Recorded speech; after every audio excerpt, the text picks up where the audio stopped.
A family traumatized after armed federal agents busted into their home as they were sleeping and took almost everything they own.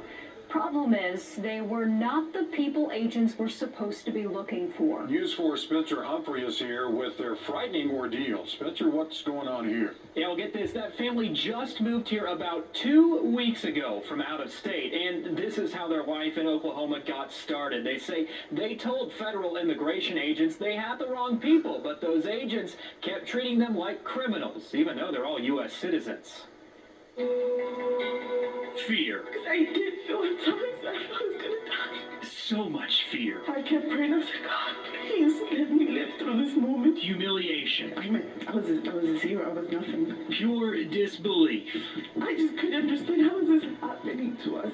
All just for wanting a fresh start. You come to Oklahoma and you get treated like this. For what?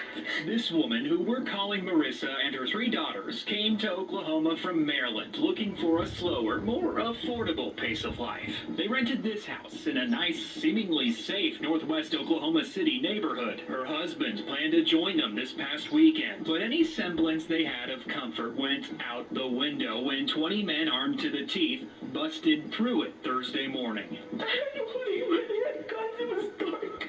All the lights were off. They were federal agents, Marissa says, with the U.S. Marshals, ICE, and the FBI. And I kept asking them, like, who are you? What are you doing here? What's happening? And they said, we have a warrant for the house. They ordered Marissa and her daughters outside into the rain before they could even get dressed. They wanted me to change in front of all of them, in between all of them. The thing is, the suspect names on that search warrant were not Marissa's or anyone in her family's. They were, however, names listed on mail still arriving at the house. Former residents, perhaps. We just moved here from Maryland. We're citizens.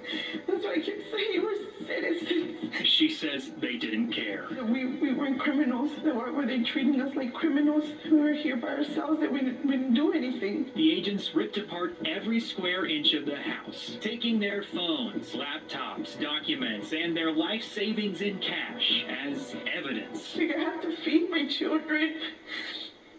I'm gonna need gas money. I need to be able to get around. Like, how do you just leave me like this, like an abandoned dog? And when they left, they told her something. I know it was a little rough this morning. It was so degrading.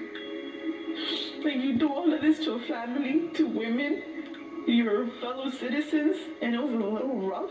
You have literally traumatized me and my daughters for life. This family has virtually nothing. And I said, when are we going to get our stuff back? He was like, it could be days or it could be months. Nothing but questions. Well, what if I would have been armed? What if you're breaking in? What am I supposed to think? My initial thought is we were being robbed. My daughters were being female daughters being kidnapped. Nothing but likely lifelong trauma. We have guns pointed at our faces.